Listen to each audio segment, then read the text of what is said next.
কথামৃতে বিভিন্ন জায়গাতে গুরুর প্রসঙ্গ এসেছে। সেখানে তিনি বলছেন,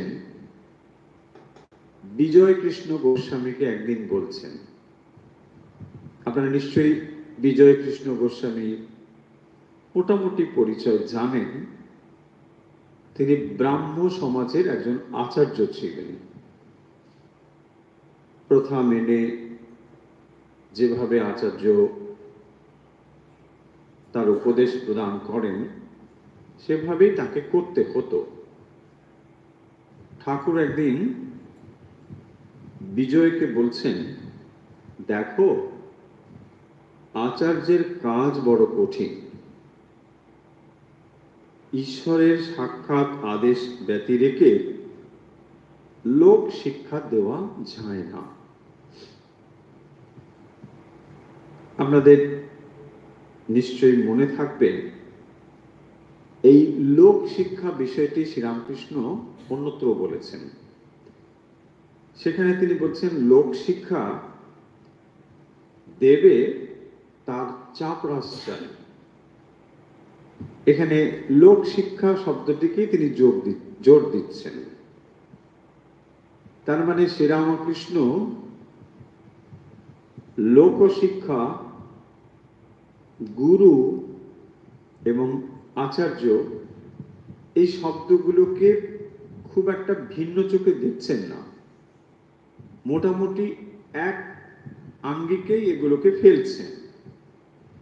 তাই বলছেন, দেখো, আচার্যের কাজ বড় কঠিন। বিজয় কৃষ্ণ আক্ষরিক অর্থে গুরু ছিলেন না।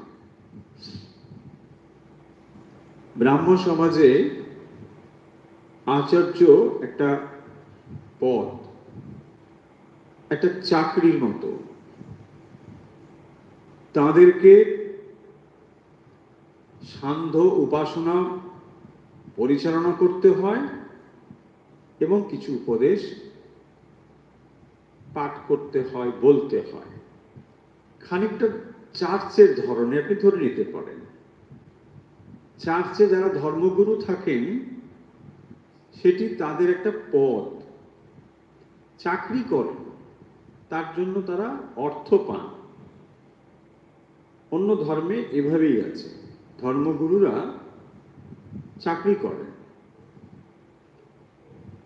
এই কথা যে তিনি জানতেন না তা নয়, শ্রীরামকৃষ্ণ এটি অবগত ছিলেন।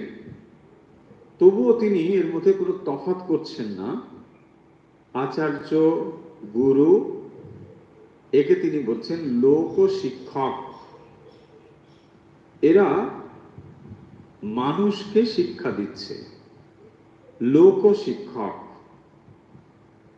সেই জন্য দেখবেন সন্ন্যাসীদের বলা হয় জগৎ গুরু। তারা কোনো গণ্ডিবদ্ধ মানুষকে শিক্ষা দেন না, তারা সকলকেই শিক্ষা দিতে পারেন। তাই তারা জগৎ গুরু। এই কাজগুলো বলছেন বড় কঠিন। আচার্য হওয়া, গুরু হওয়া, মানুষকে শিক্ষা দেওয়া, লোক শিক্ষক, খুব কঠিন। ঈশ্বরের সাক্ষাৎ আদেশ ব্যতি রেখে লোক শিক্ষা দেওয়া যায় না।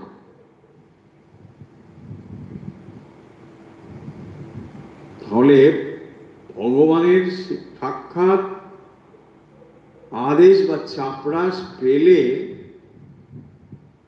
যিনি শিক্ষা দেন, সেই শিক্ষার অমোঘ শক্তি। এখন প্রশ্ন হবে, আমরা যাদেরকে গুরুরূপে দেখছি তারা সবাইকে এই চাপরাশ পেয়েছেন বলে মনে হবে? অনেক সময় কথাটি সত্য নয়, তাও হতে পারে। শ্রীরামকৃষ্ণ এটিকে সর্বোচ্চ অবস্থা সম্বন্ধে বলছেন। বোধ করি তিনি তার নিজের কথাই বলছেন,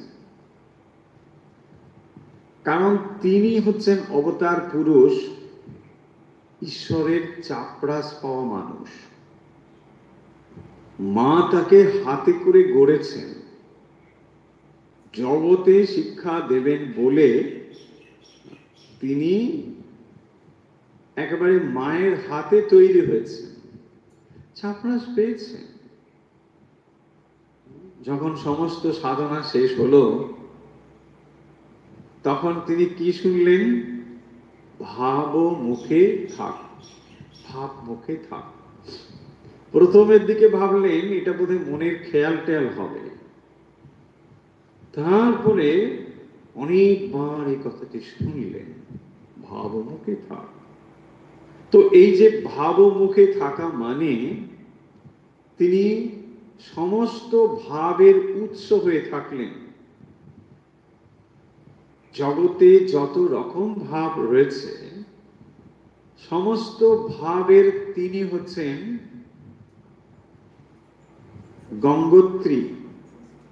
তো সেই গঙ্গোত্রী থেকে যেমন গঙ্গা উচ্চারিত হয়, বা গোমুখ থেকে যেমন উচ্চারিত হয়, তিনি হচ্ছেন সেই রকম একটি উৎস মুখ, তাই তাকে বলা হচ্ছে ভাবমুখ। তাই যখন তিনি এই কথা বলছেন, এটি সর্বোচ্চ অবস্থার কথাই বলছেন, যে চাপরাস পেয়ে তারপর। এখন অন্যরা শিক্ষা দিলে কি তাদের গুরু বলা হবে না? তাদের শিক্ষায় কি কোনো কাজ হবে না? নিশ্চয়ই তা হবে।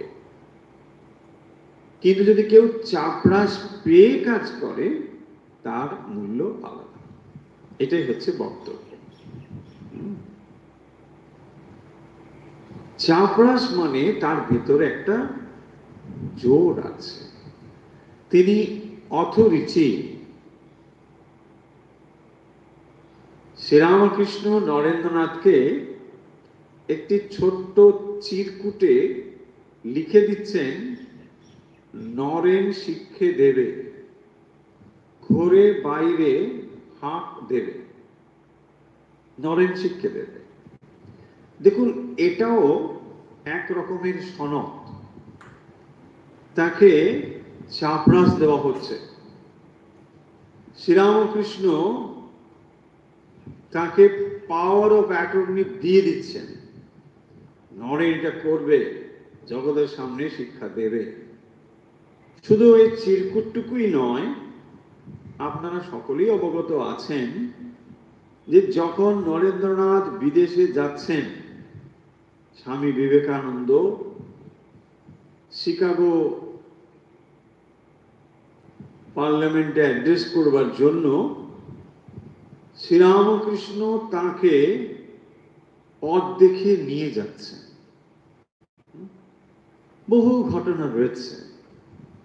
ফলে এই যে শ্রীরামকৃষ্ণ স্বামীজিকে নিয়ে যাচ্ছেন, জগতের সামনে জগৎ গুরু রূপে তাকে তুলে ধরছেন, এইটি হলো চাপরাস।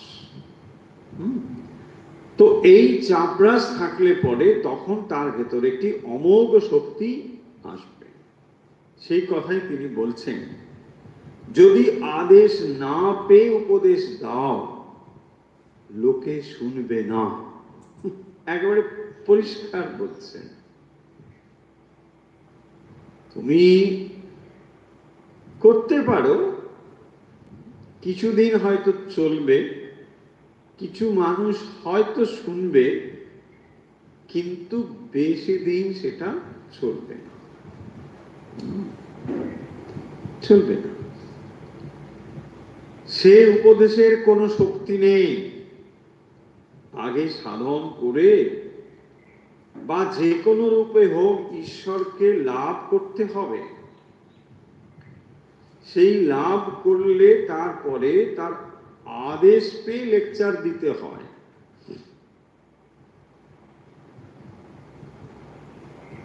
যারা লেকচার দেন সব আদেশ পেয়েছে? কে আদেশ দিয়েছে তাকে? ওই যারা অর্গানাইজার তারা বলেছেন আপনি কালকে এসে আমাদের এখানে লেকচার দেবেন। দেখুন, শ্রীরামকৃষ্ণ তার মানে এই লেকচার দেওয়া, মানে এটাকে লেকচার বলে ধরছেন না। আমরা যে অর্থে লেকচার জিনিসটি বুঝি, এটা সেই অর্থে লেকচার নয়। একটা ভক্ত সম্মেলনের তালিকা, বক্তা ভাষণ দেবেন, ভাষণ দেবে বলতে মনে পড়ে অনেক রকম কথা আছে, তো ছোট করে বলিনি, তারপরে ভাষণ দেওয়ার কাছে আসবো। আমাদের একজন স্বামীজি, অনেক প্রবীণ স্বামীজি, এখনো তিনি দেহে নেই, তিনি একটি আশ্রমের প্রধান। এক ব্রহ্মচারী সেখানে গিয়েছেন, পোস্টিং হয়েছে, তো তাকে তিনি বলছেন যে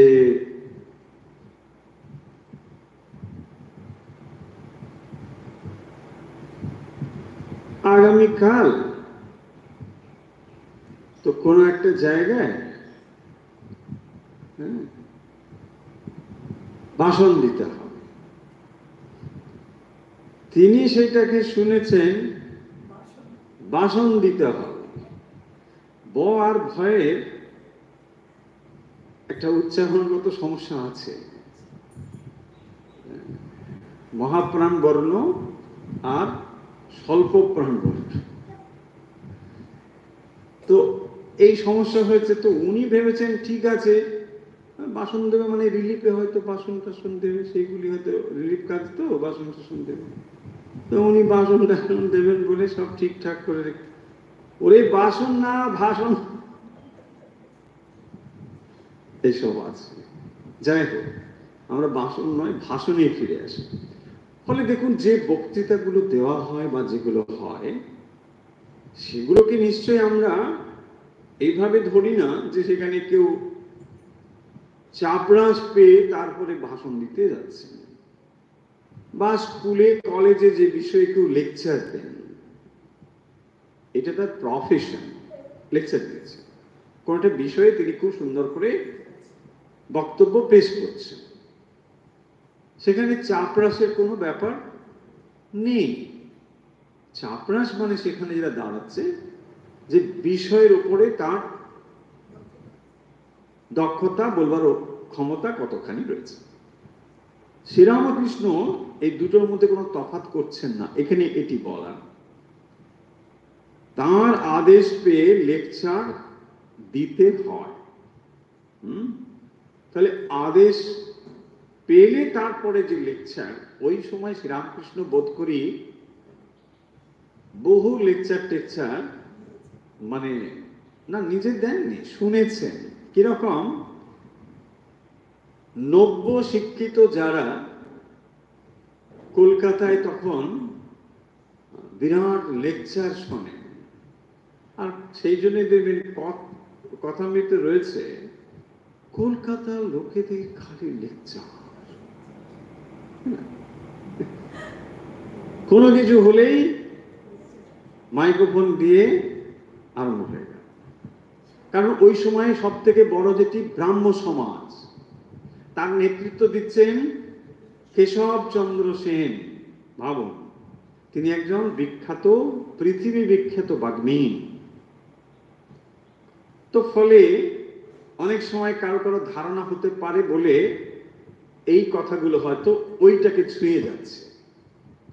এটি আমার নিজের মন গড়াও হতে পারে, আপনারা অন্যরকম ভাবতেও পারেন, যে সেখানে শ্রীরামকৃষ্ণ এটি দেখছেন যে প্রচুর মানুষ একটা বিষয় লেকচার দেয়, এই লেকচারে খুব একটা কাজ যে হয় না সেটা বলছেন।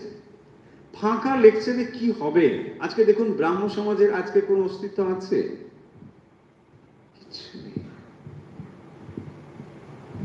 অথচ যারা এটা তৈরি করেছিলেন তারা অনেক বুদ্ধিমান মানুষজন, সব বিখ্যাত বিখ্যাত,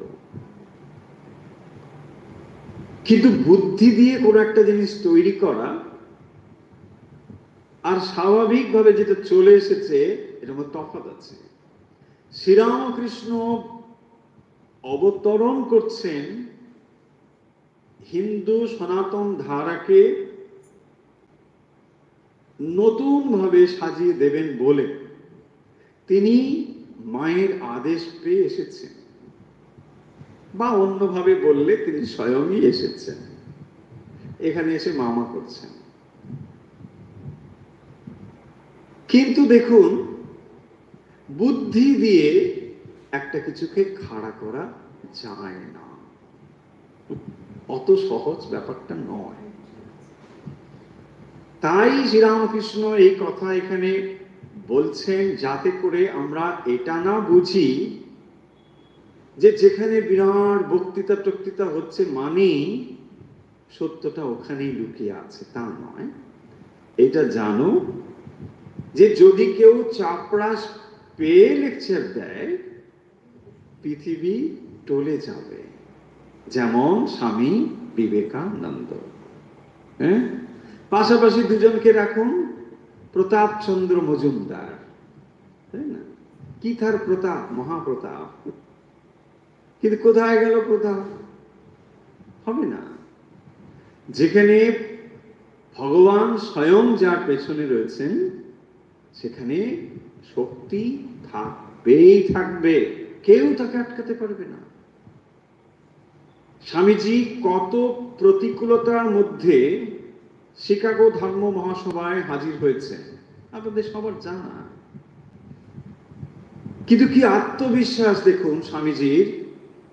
তিনি জানতেন, ওরে আমার জন্য সেখানে এই পার্লামেন্ট অফ রিলিজিয়ন আহত হয়েছে, আমার জন্যই হয়েছে। কনফিডেন্স, অহংকার নয়। তার গুরু ভাইদের বলছেন, আর যেতেই হবে, এটা আমার জন্যই হয়েছে। ভাবুন কি আত্মবিশ্বাস!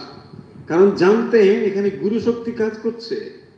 চাবরাস তিনি পেয়ে গিয়েছেন, মায়ের আশীর্বাদ পেয়েছেন, যাবে বই কি, নিশ্চয়ই যাবে।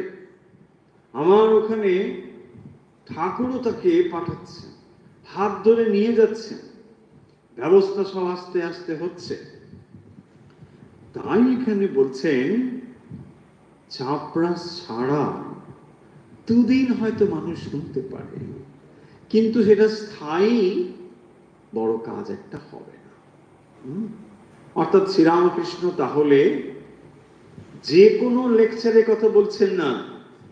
এই লেকচার মানে হচ্ছে উপদেশ। কিসের উপদেশ? ধর্ম উপদেশ। ধর্ম উপদেশ আদেশ না পেয়ে হবে না। হ্যাঁ, এষ আদেশা এষা উপদেশা এতৎ বেদানুশাসনম, তৈত্তরীয় উপনিষদে রয়েছে। তৈত্তরীয় উপনিষদে যখন ঋষি কুমার তারা গুরুগৃহে পাঠ সমাপ্ত করতেন, তখনকার দিনেও কনভোকেশন হতো। এখন পাঠ সমাপ্ত করার পরে কনভোকেশন হয়, সার্টিফিকেট দেওয়া হয়, তখনও তা হতো। এবং এগুলি তার প্রমাণ। সেখানে বলা হয়েছিল যে তোমরা ফিরে গিয়ে এই এই করবে, স্বাধ্যায় করবে, স্বাধ্যায় মা প্রমাদা। সেখানে বলা হয়েছে স্বাধ্যায় করতে ভুলবে না, পড়বে। কেন না, পড়া গুরুগৃহে সমাপ্ত হয় না, সার্টিফিকেট দেওয়ার পরে পড়াটা শুরু হবে। কে বলবে?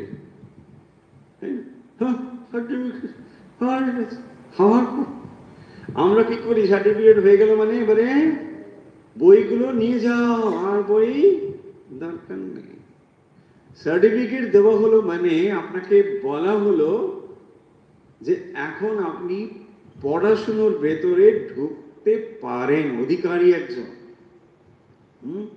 স্নাতক। স্নাতক মানে কি? যে লিটারেলি মানে হচ্ছে স্নান টান করে এসেছে, তাই না? স্নান করে এসেছে, স্নান করে এবারে কি করবে? খেতে বসেছে। কিসে স্নান করেছে? জ্ঞান। স্নাতক তাকে বলা হয়। এখন অর্থ টর্থ সব বদলে যাচ্ছে, পরমার্থ বাদ দিয়ে সব এখন অর্থ। ও দেশে একটি পুকুর আছে, এই চাপরাস ব্যাপারটিকে বোঝাচ্ছেন। এখন কে বোঝাচ্ছেন? শ্রীরামকৃষ্ণ। কি চাপরাস? এখানে একটি কথা আছে, এই যে লেকচার বিষয়ে শ্রীরামকৃষ্ণ যে লেকচার শব্দটি বলছেন না, লেকচারের ভেতরে যদি আমিত্ব থাকে সেই লেকচারের কথা বলছেন। দেখুন, প্রশ্ন হতে পারে, অনেক সময় আপনারা অনেক সাধু মহাত্মাদের পাঠও শুনছেন, তারা লেকচার দিচ্ছেন না, এটা তফাৎটা বলার জন্য এই কথাটা বলছি। লেকচারের ভেতরে যেটা থাকে সেটা হচ্ছে আমিত্বের একটা মানে প্রবল আবেদন, আমি বলছি তোমরা শোনো, এই হচ্ছে লেকচার। কিন্তু যখন কোন একটি বিষয়কে কেউ নিজে যা বুঝেছেন সেটা অপরের কাছে শেয়ার করেন, সেটা ঠিক লেকচার বলা যায় না। সেটা কেবল তিনি যতটুকু বুঝেছেন সেটাকে এক্সপ্রেস করছেন, তাই লেকচার না। তফাৎটা এখানে। লেকচারের ভেতরে এরকমই থাকে, আমিত্ব প্রবল সেখানে প্রগাঢ় থাকে। তিনি বলছেন কমেন্ডিং একটা ভাব, সেইগুলো তখনই সম্ভব যদি কারো চাপরাস থাকে। চাপরাস না থেকে কেবল অহমিকা দ্বারা যদি এই শব্দগুলো কেউ প্রয়োগ করেন, তাহলে সেটা খুব একটা কাজ হয় না। যে কোনো ক্ষেত্রে জানবেন, অহমিকা যতদিন রয়েছে তাকে দিয়ে কিছু কাজ হবে না, না জাগতিক না পারমার্থিক কিচ্ছু কাজ হবে না। যে মানুষ অহমিকাকে যত বিসর্জন দিতে পেরেছেন, যথার্থ অর্থে তিনি জগতে মহান হয়েছেন।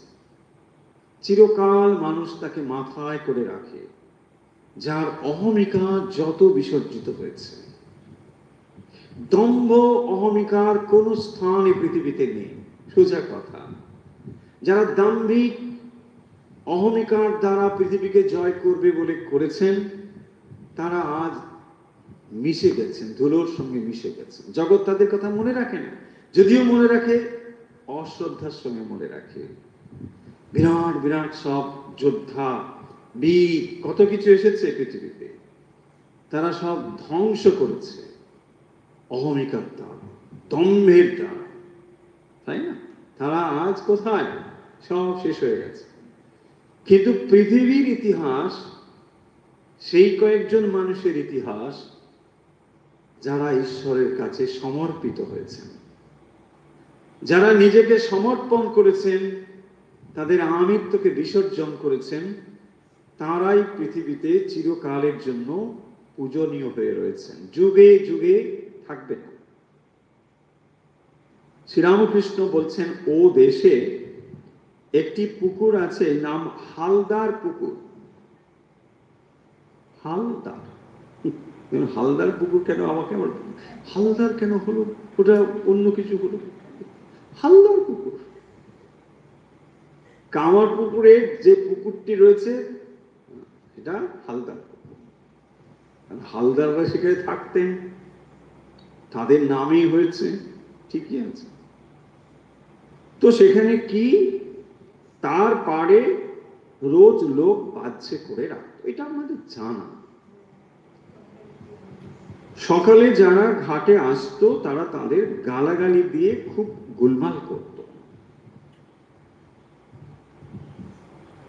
গালাগালি কোনো কাজ হতো না, আবার তার পরদিন পাড়েতেই বাজছে। শেষে কোম্পানির চাপরাশি এসে নোটিশ টাঙিয়ে দিলে, এখানে কেউ ওরূপ কাজ করতে পারবে না, যদি করে শাস্তি পাবে। সেই নোটিশের পর আর কেউ পারে বাচ্চা করতো না। এটা শ্রীরামকৃষ্ণ তার জীবনের অভিজ্ঞতা চাপরাস বিষয় এখানে তুলে ধরেছেন। তাহলে চাপরাস মানে হচ্ছে একটা পাওয়ার, একটা শক্তি। সেই শক্তি যদি যথার্থ রূপে থাকে তাহলে কিন্তু অমোঘ শক্তি, সবাই সেটাকে মেনে চলবে। নরেন শিক্ষে দেবে এই চাপরাস, নরেনের কথা কেউ ফেলতে পারবে না। এমনকি দেখুন তার গুরু ভাইরা,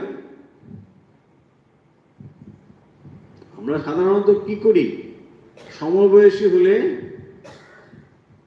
মাই ডিয়ার, কিন্তু যারা তার সমবয়সী, একই গুরুর শিষ্য, সতীর্থ, তারাও তাকে লিডার বলে মানছেন, প্রণাম করছেন, শ্রদ্ধা করছেন। এটাই হচ্ছে লিডারশিপ, এটাই হচ্ছে চাপরাস। এবং যখন তিনি দাঁড়িয়ে কথা বলছেন, এই যে আমরা ইতিহাস এখন পড়ি যে তিনি যখন পার্লামেন্ট অফ রিলিজিয়ন দাঁড়িয়ে ওখানে কথা বলছেন, মাই dear sisters and brothers of America, লোকে কিন্তু ভুল করে আগে বলে brothers and sister, this is not wrong, sisters and brothers of America. তো এটা নিয়ে গবেষণা হয়েছিল, বিশেষ করে মেরি লুই বার্কের লেখা যদি আপনারা পড়েন, সেখানে দেখবেন যে এই ওয়ার্ডটির ভেতরে কি এমন ছিল যে 2 মিনিট ধরে মানে মানুষ হাততালি দিচ্ছে। এই শব্দ স্বামীজি যখন উচ্চারণ করছেন, my dear sisters and brothers of America, গবেষণা হয়েছে, গবেষণাতে দেখা গেছে যে এটা এমন নয় যে স্বামীজি প্রথম এই শব্দ ব্যবহার করেছেন, ন, তার আগে অনেকে করেছে। কিন্তু চাপরাস পেয়ে যে শব্দ উচ্চারিত হয়েছে সেইটি কিন্তু অমোঘ শক্তি। তাহলে ওয়ার্ড কেবল পাওয়ারফুল নয়, ওয়ার্ডের পেছনে চাপরাস। স্বামীজি যে শব্দগুলো উচ্চারণ করেছেন, ইংরেজি বাংলা যে কোনো শব্দই করেছেন, শব্দগুলো কি স্বামীজির নিজস্ব? তা তো বলা যাবে না। এমন তো নয় যে এই শব্দগুলো স্বামীজি প্রথম ব্যবহার করেছেন, অনেকেই করেছেন, কিন্তু মানুষটির ব্যক্তিত্বই হচ্ছে আসল। তার প্রবল ব্যক্তিত্বের ভেতর দিয়ে যখন শব্দগুলো আমাদের কাছে এসেছে, এক নতুন ইতিহাস তৈরি হয়েছে, মানুষের হৃদয়কে স্পর্শ করে গিয়েছে, চোখের সামনে তারা সেইগুলো দেখতে পাচ্ছেন। এটাকেই বলে চাপরাস। তাই শ্রীরামকৃষ্ণ এখানে বিশেষ করে ধর্মগুরুদের কথা বলছেন। কেবল কোনো একটা জিনিসকে ইলাস্ট্রেশন করা সেটা নয়, লেকচার বা গুরুগিরি করা, সেখানে পাওয়ার থাকতে হবে, সেখানে চাপরাস থাকতে হবে, তা না হলে খুব ভালো কিছু কাজ হবে না। সেই জন্য দেখবেন অনেক সময় আমরা এটা বলেছি, আপনাদেরকেও বহুবার বলা হয়েছে যে স্বঘোষিত যারা ধর্মগুরু তাদের থেকে সাবধান। হঠাৎ করে শোনা যায়, পরম্পরা জানা যায় না, সেখান থেকে একটু মানুষকে সাবধান থাকতে হবে। বিশেষ করে বর্তমান সময়ে তো আরো বেশি সাবধান হতে হবে, কারণ এখন এমন চাকচিক্যের যুগ, চোখ ধাঁধানো চাকচিক্য আমাদের সামনে, যেখানে বুদ্ধিও হারিয়ে যায়। দেখুন, যখন আপনি শিষ্যত্ব গ্রহণ করতে যাচ্ছেন, আপনি তো জ্ঞান প্রাপ্ত কেউ নয়, অজ্ঞান। তো অজ্ঞান অবস্থায় যখন আপনি যাচ্ছেন, আপনার ভেতরে তো বিভ্রান্ত অবস্থা রয়েছে। তখন আপনি যেরকম চাকচিক্য দেখবেন সেটাকেই আপনি গ্রহণ করে ফেলবেন, সম্ভাবনা প্রবল থাকে। তাই আমাদের সাবধান হতে হবে এই বিষয়গুলোতে। তার আদেশের পর যেখানে সেখানে আচার্য হওয়া যায়, লেকচার দেওয়া যায়। কাকে বলছেন, কোন প্রসঙ্গে কথাগুলো হচ্ছে মনে রাখবো, বিজয় কৃষ্ণ গোস্বামী ঠাকুর তাকেই বলছেন। তাকে বলছেন মানে তাকে উপলক্ষ করে অন্যত্র এই কথাগুলো একই রকম ভাবে গুরুত্বের। তার আদেশের পর যেখানে সেখানে আচার্য হওয়া যায়। তার মানে তুমি যে এত কথা বলো, এই কথাগুলো কি অনুশীলন করবার তোমার নিজের আগ্রহ রয়েছে? এটাই হচ্ছে মনে রাখতে হবে। দেখুন, দুটো জিনিস হয়। এক, তিনি এটাকে অনুভব করেছেন, সেটা সর্বত্র পাওয়া যাবে না। যদি তা না হয়, এইটি লাভ করবার জন্য বা অনুভব করবার জন্য তোমার ব্যাকুল চেষ্টা আছে কি? হয় তুমি সিদ্ধ হবে, আর নয় তুমি শুদ্ধ হবে, তাই না? যদি তুমি সিদ্ধ হও, ঠিক, তাহলে তুমি চাপরাশ পেয়ে কাজ করলে, আর অন্তত তোমার ভেতরে তো চেষ্টা থাকবে। এই পয়েন্টটাও কিন্তু গুরুত্বপূর্ণ। কেবল দাঁড়িয়ে দুটো কথা বললেই হবে না, তুমি এগুলোকে বিশ্বাস করো কিনা, আর এগুলোকে লাভ করবার জন্য তোমার চেষ্টা রয়েছে কিনা।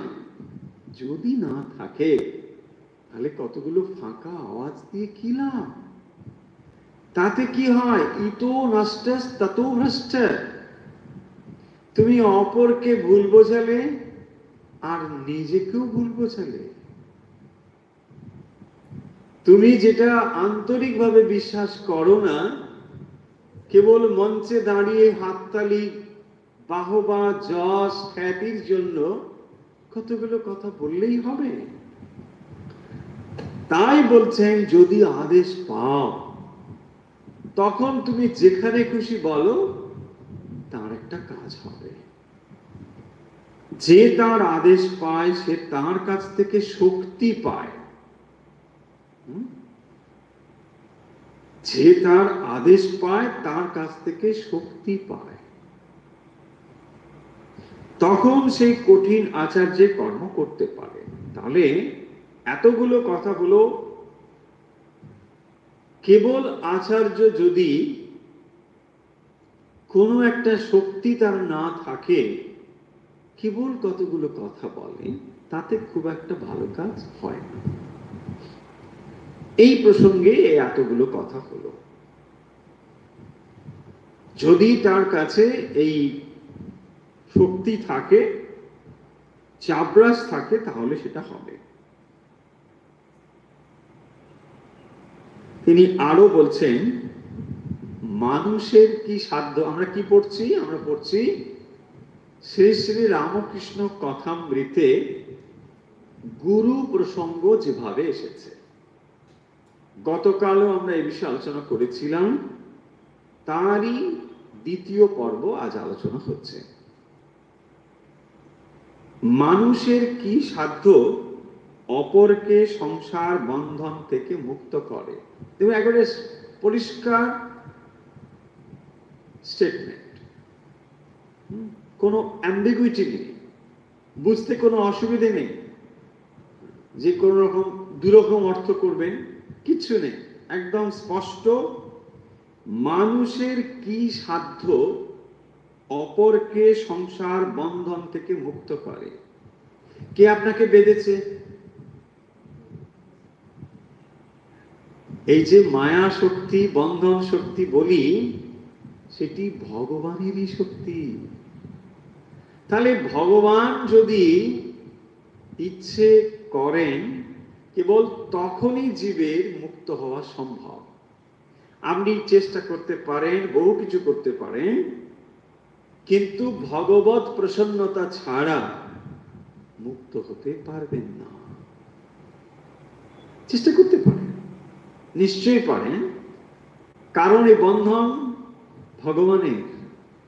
তিনি আপনাকে বেঁধেছেন মায়া শক্তি দ্বারা, আর এই মায়া শক্তি কার? ভগবানের। তাহলে ভগবানের যে মায়া শক্তি, তা ভগবানের মতোই তো শক্তিশালী। তাকে ভগবান যদি প্রসন্ন না হন, মুক্ত হবেন কি করে? পারবেন না।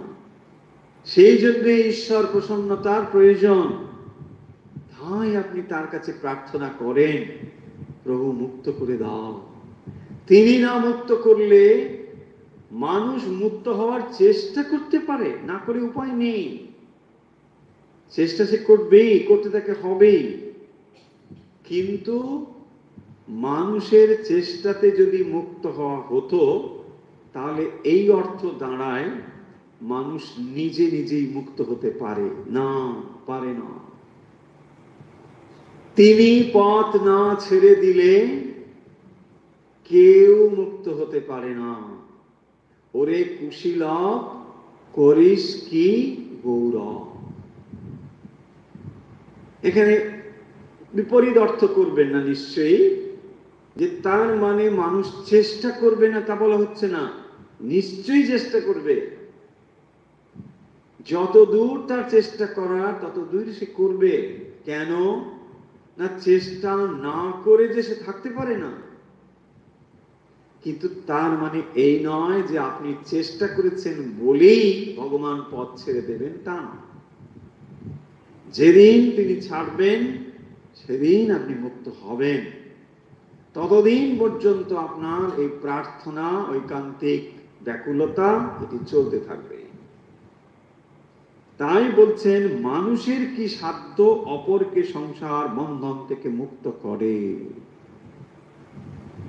মানব গুরুও মুক্ত করে দিতে পারে না। একমাত্র অবতার পুরুষ এটা করতে পারেন, তার বিশেষ ক্ষমতা আছে। তিনি ইচ্ছে করলে মানুষকে মুহূর্তে বন্ধন মুক্ত করে দিতে পারে।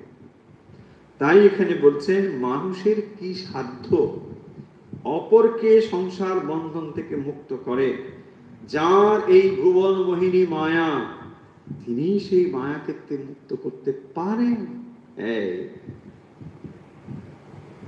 যার এই ভুবন মোহিনী মায়া, তাহলে মায়া কার? ভগবানের। তিনি মায়া দিয়ে তো বেঁধে রেখেছেন। কেন? তিনি এই মজা বা খেলা দেখবেন বলে। তার দৃষ্টিকোণ থেকে এটি জাস্ট খেলাই, ডিভাইন প্লে।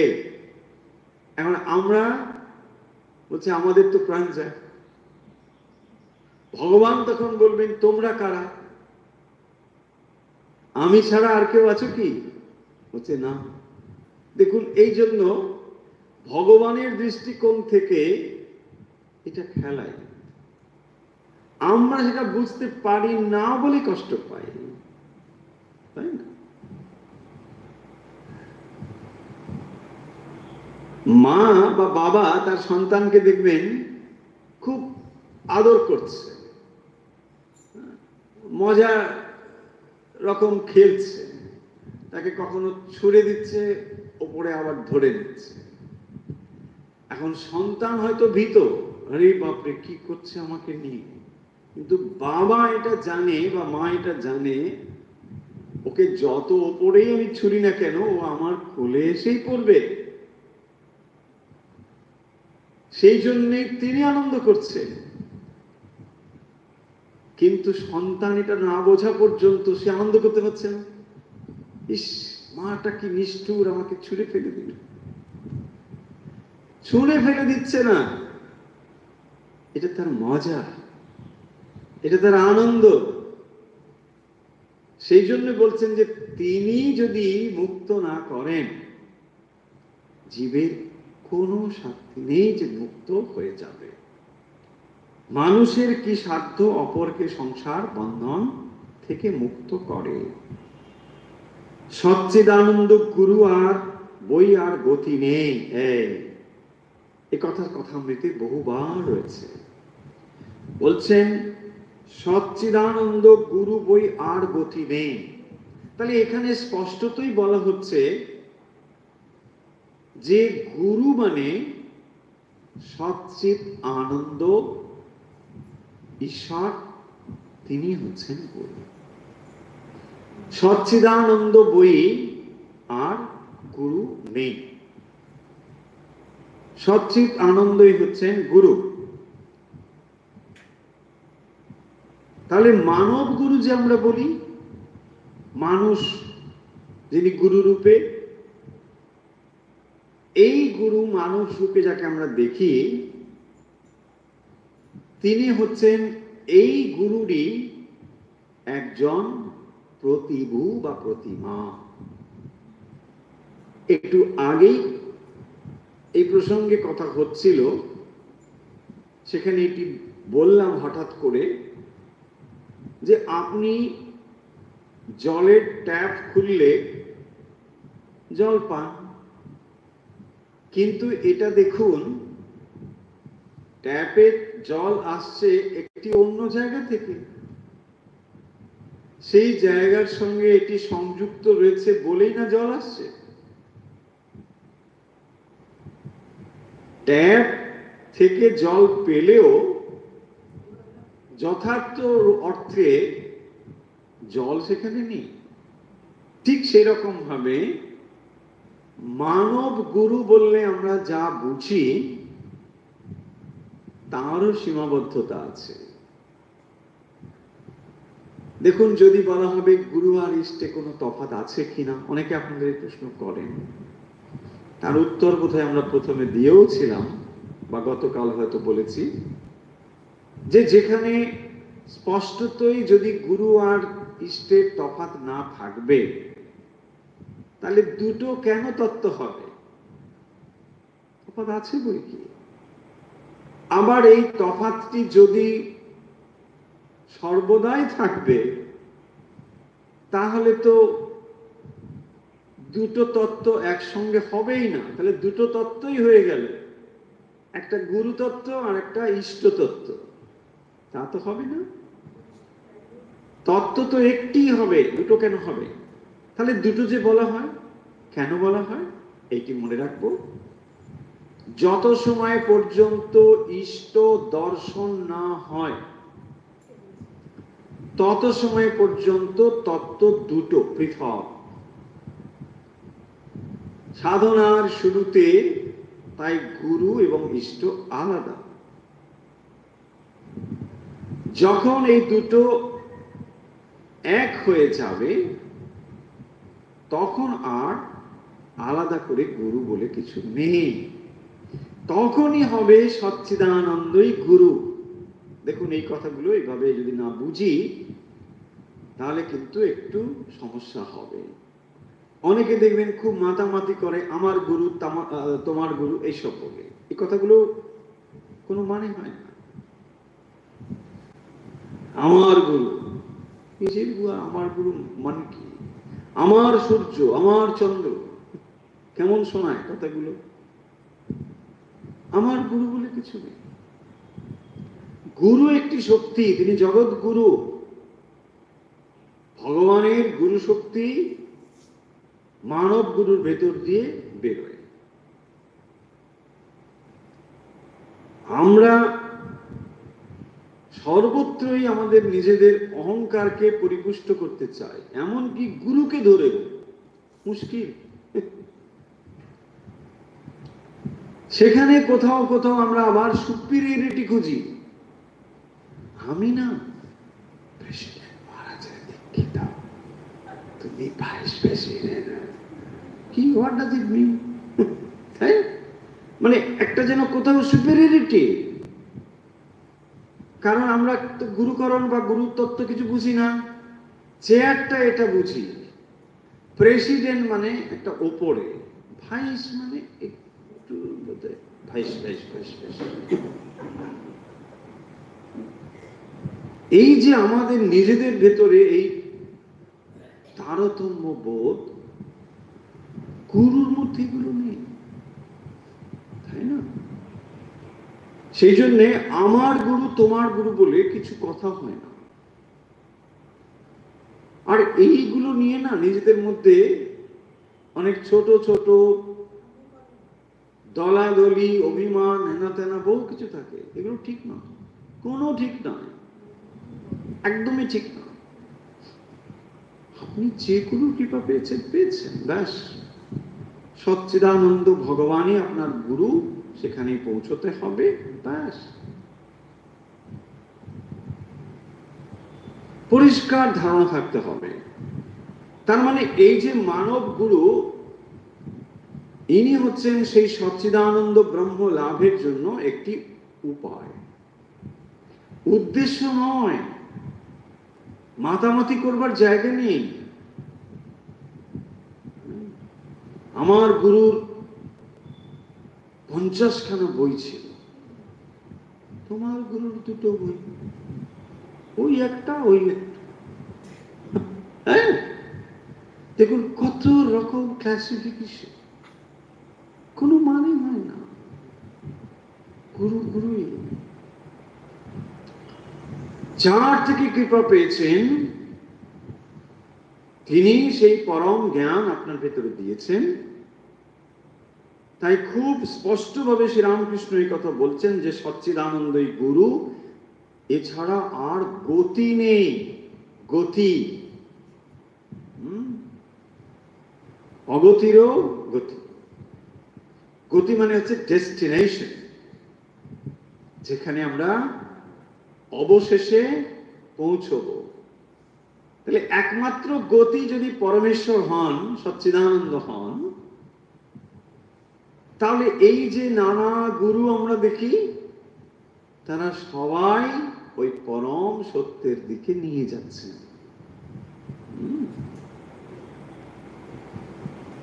তাই যখন বলা হয় গুরু ব্রহ্মা গুরু বিষ্ণু, এ কথার অর্থ কি?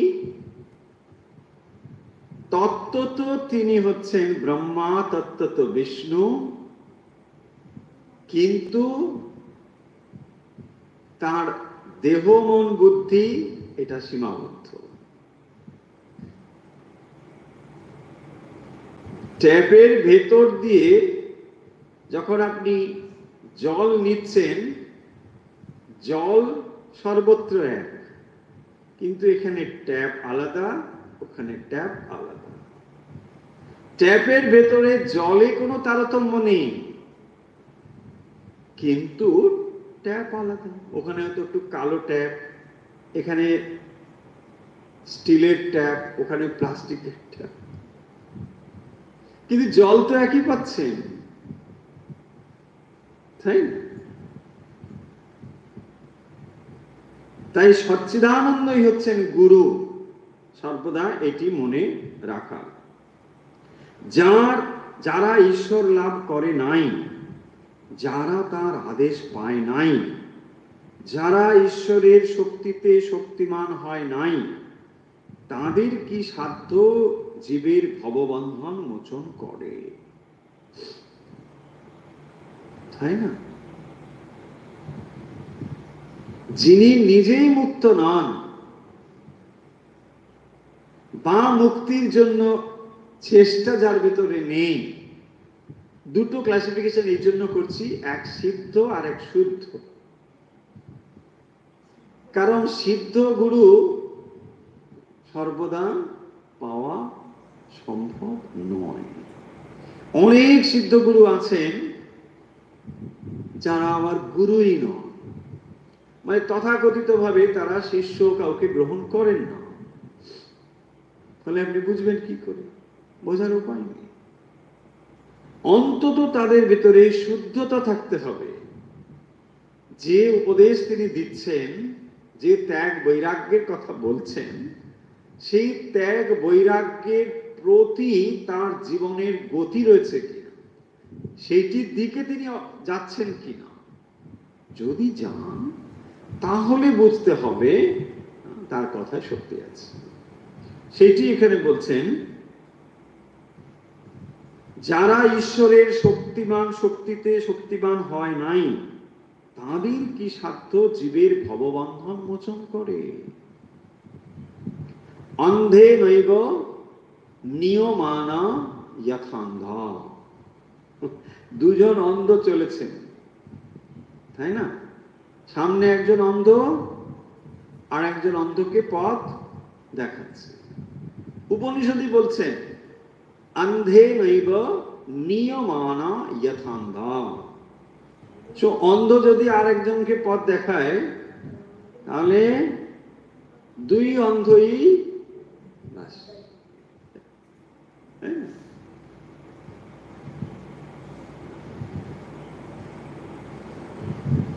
যদি সৎগুরু হয়, জীবের অহংকার 3 ডাকে ঘোচে। কথামৃতে বিভিন্ন জায়গায় এই কথাগুলো রয়েছে, সেগুলোকে আমরা এক জায়গায় নিয়ে এসে গুরু তত্ত্ব কথামৃতে দেখার চেষ্টা করছি। যদি সৎ গুরু হয়, জীবের অহংকার 3 ডাকে ঘোচে। 3 ডাকে ঘোচে মানে সঙ্গে সঙ্গে ফল হয়ে যাবে। গুরু কোনো বৃথা বাক্য উচ্চারণ করেন না। তিনি যখন বলছেন তখন সঙ্গে সঙ্গে সেটা অনুভব হবে। গুরু হচ্ছেন এইরকম, যিনি জ্ঞান লাভ করেছেন, সত্য দ্রষ্টা যে গুরু, তার বাক্য কখনো বৃথা হয় না। কিরকম? ধরুন মাস্টারমশাই কোনো একটি ছাত্রকে শেখাচ্ছেন, দেখো এটি অ, ছাত্রও সঙ্গে সঙ্গে শিখছে এটা অ। যদি এটা অ না হয়ে অন্য কিছু হতো, এর দ্বারা ছাত্র এটাকে শিখতে পারতো না, আর মাস্টারমশাইয়ের বাক্য বৃথা হয়ে যেত। যখন গুরু বলছেন তুমি সেই তত্ত্বমসি, এই মহাবাক্য শ্রবণের সঙ্গে সঙ্গে সৎ গুরু হলে তার জ্ঞান তৎক্ষণাৎ হয়ে যাবে। তখনই তিনি অনুভব করবেন যে তিনি ব্রহ্ম, সচ্চিদানন্দ ব্রহ্ম। জীবের অহংকার 3 ডাকে ঘোচে, সঙ্গে সঙ্গে তার যে অহংকার, জীবত্ব, এটি চলে যায়।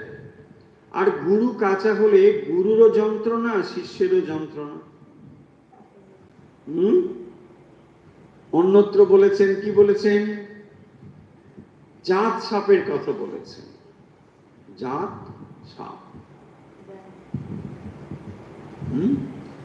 জাত সাপ মানে কি?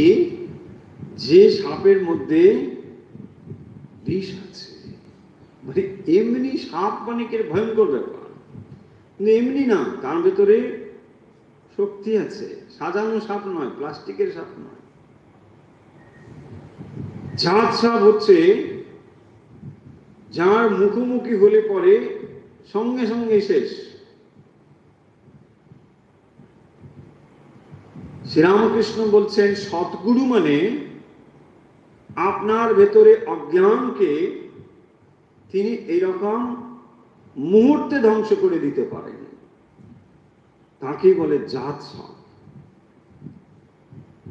1000 বছরের অন্ধকার এক মুহূর্তে শেষ হয়ে যেতে পারে। 3 ডাকে ঘুচে যাবে। বলছেন যদি তা না হয়, ডোরা সাপ কি হবে? সাপটারও কষ্ট, ব্যাংটারও কষ্ট। ব্যাংও ঠিক মতো শান্তি পাচ্ছে না, একটু একটু করে তাকে কামড়ে কামড়ে খাচ্ছে, আবার ও পুরোটা খেতেও পারছে। সেই জন্য বলছেন জাত সাপ হলে আর কষ্ট হয় না, সঙ্গে সঙ্গে চলে যায়। শিষ্যের অহংকার আর ঘোচে না, সংসার বন্ধন আর কাটে না।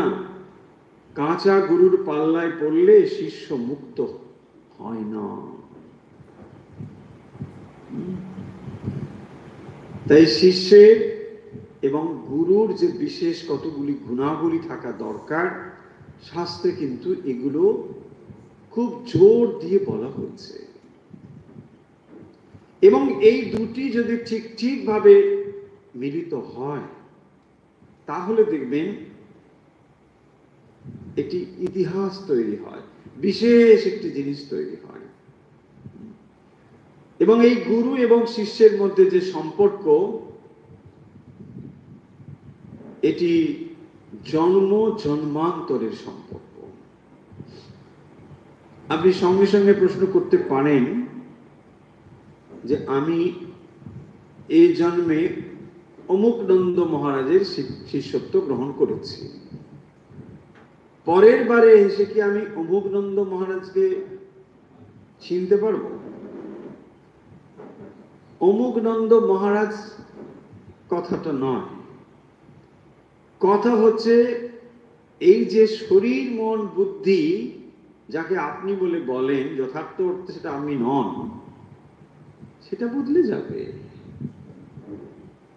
কিন্তু আপনি গুরুকরণ করতে পারবেন, শিক্ষা লাভ করতে পারবেন, কারণ এই জন্মে আপনি গুরুকরণ করেছেন।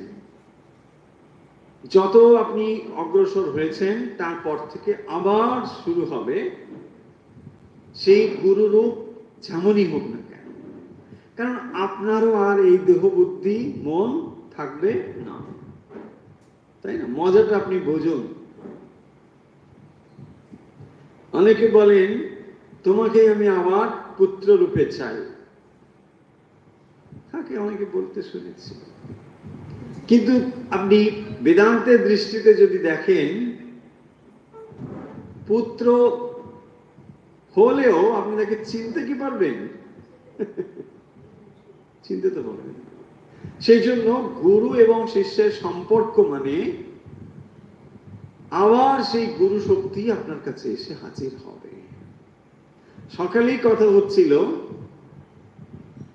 যে শিষ্য গুরুকে খোঁজে না, বরং গুরুই শিষ্যকে খোঁজে। কারণ অজ্ঞান অবস্থায় আমরা গুরুকে খুঁজতে পারবো না, গুরুই খুঁজবেন। কেন? ওই যে গুরু শক্তি। আপনি সাধন ভজন দ্বারা অগ্রসর হয়ে থাকলে এই জন্মে যদি পূর্ণ জ্ঞান প্রাপ্ত নাও হন, আবার সেখান থেকে শুরু করতে পারবেন, সে শুভযোগ হবে। ভগবান গীতাতে পরিষ্কার করে বলছেন যে তোমার যে শুভ সাধনা তুমি করলে এ কিছুই ক্ষয়প্রাপ্ত হবে না, সবই থাকবে, এর কোনো ক্ষয় নেই। আপনার সঞ্চিত যা কর্ম আজকে আপনি করে যাচ্ছেন, যা শুভ, যা সাধনা, এসব থাকবে। তাহলে ভাবুন, অর্থ উপার্জনের সঙ্গে সঙ্গে আমাদের পরমার্থ উপার্জন করা দরকার কিনা? কারণ অর্থ হাতে থাকলে আপনি নিশ্চয়ই ভালোভাবে জীবনযাপন করতে পারবেন, আনন্দ করতে পারবেন, এটাও ঠিক। পাশাপাশি খানিকটা পরমার্থও তো দরকার। তা না হলে পরপারে গিয়ে কি করব? সেখানে তো আর এই অর্থ চলবে বলে মনে হয় না, তাই না? যদি চলতো টলতো অনেকে তাহলে আগেই সেটা সব করে টোরে নিতেন, মানে কোড টোড জানা, বা যদি কোনো সিস্টেম থাকে অনলাইন ট্রান্সফার, এসব। তবে যমরাজের কারোর নাম্বার আছে বলে তো আমার জানা নেই। যমরাজের জিপে নাম্বার টাম্বার যদি থাকতো, সব আগে ওখানে ট্রান্সফার করে নিত। বলছে তারপরে ওখানে আমরা ভাঙিয়ে টাঙিয়ে পরে স্বর্গে, স্বর্গে অবশ্য ভাঙাতে ওখানে সব পাওয়া যায় শুনেছি। ওখানে তো ফল টল কিনতেও হয় না, তাই না? স্বর্গে কেবল খালি খেলেই হলো, ফল খাওয়ার ইচ্ছে হয়েছে, ফল এসে। আর ওখানে ইন্দ্রের ওখানে নাচ গান তো প্রায় চলছেই স্বর্গে, তাই না? কিন্তু এত কিছুর পরেও পরমার্থ সঞ্চয় করবা কিন্তু আমাদের অবশ্যই অবশ্যই দরকার। স্বল্পম অপ্যস্য ধর্মস্য ত্রায়তে মহতো ভয়াৎ। স্বল্পম অপ্যস্য ধর্মস্য ত্রায়তে মহতো ভয়াৎ। যদি সামান্য আপনি করে থাকেন এ জন্মে, জানুন সেটি শত গুণে বর্ধিত হয়ে আপনার কাছে ফেরত আসবে।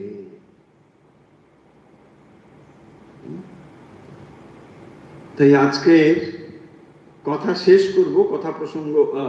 কথামৃত থেকে গুরু প্রসঙ্গ আলোচনা হচ্ছিল। এটি বোধহয় আরো বেশ কয়েকটি পর্ব করতে হবে। যেহেতু আজকে গুরু পূর্ণিমা, তাই আমরা এই বিষয়টিরই দ্বিতীয় পর্ব করলাম। এবং আজকের এই বিশেষ দিনে অনেকে হোয়াটসঅ্যাপে শুভেচ্ছা ইত্যাদি লিখেছেন। সবাইকে এক এক করে উত্তর দেওয়া সম্ভব নয় বলে এই লাইভে যারা রয়েছেন, অনলাইনে যারা রয়েছেন, সবাইকে গুরু পূর্ণিমার আন্তরিক শুভেচ্ছা, শ্রদ্ধা, ভালোবাসা, কৃতজ্ঞতা জ্ঞাপন করছি এবং শ্রী গুরুর কাছে প্রার্থনা করছি আপনাদের, আমাদের সকলের শ্রী গুরু চরণে যেন ভক্তি হয়। আন্তরিক চেষ্টার ফলে নিশ্চয়ই তা সম্ভব। যদি সম্ভব না হতো তাহলে গুরু কোনোদিন উপদেশ দিতেন না।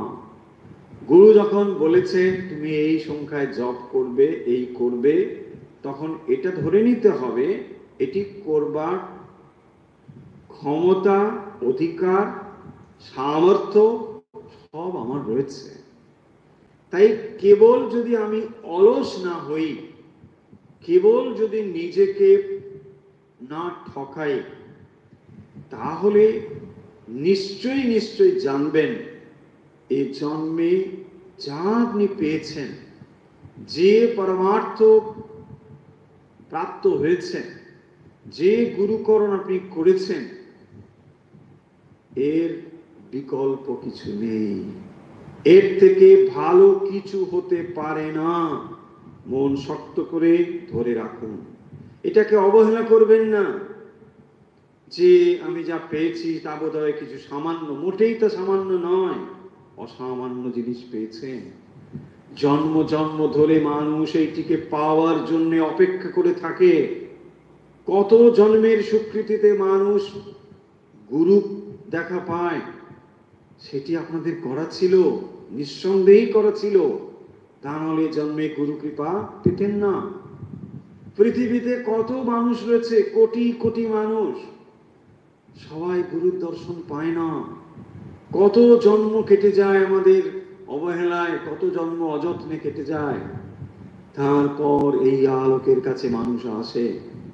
তাই আজকের এই শুভ দিনে যারা যেভাবে যেখান থেকে গুরু কৃপা পেয়েছেন, জানবেন এ অমোঘ শক্তি, অব্যর্থ শক্তি, এর বিকল্প নেই। ধরে থাকুন, প্রাণ ভরে তাকে ধরে রাখুন, তাহলে জীবন সার্থক হয়ে যাবে।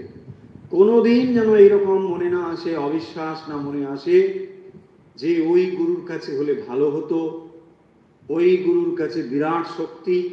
এগুলো আমাদের মায়ায় মনের ওপর নানা রকম বিকৃতি অবস্থা তৈরি হয়। এ অজ্ঞান, এ মায়া, মায়ার ভেতরে যতদিন রয়েছি ততদিন এইরকম মন প্রলোভনের সামনে আসবে। জেনে রাখুন, যা পেয়েছেন তা গোপনে রাখুন। শ্রীরামকৃষ্ণের একটি কথা বলে শেষ করছি। তিনি বারবার বলেছেন 7ই নক্ষত্রের জলের কথা। আপনাদের নিশ্চয়ই মনে আছে যে যখন ঝিনুকের ভেতরে মুক্ত হয়, 7ই নক্ষত্রের জল পড়লে তখন সেটি মুক্ত হয়ে যাবে। যে গুরু কৃপা পেয়েছেন সেটি হচ্ছে ওই 7ই নক্ষত্রের জল। আপনার ভেতরে লালিত করুন, একদিন মুক্ত হবেই হবে। সেই মুক্ত সম্ভাবনা প্রতিটি মানুষের ভেতরে রয়েছে, প্রতিটি শিষ্যের মধ্যে রয়েছে। ঠাকুর মা স্বামীজির কাছে আজকের এই শুভ দিনে প্রার্থনা জানিয়ে আজকের বিশেষ এই কথা বলা শেষ করছি।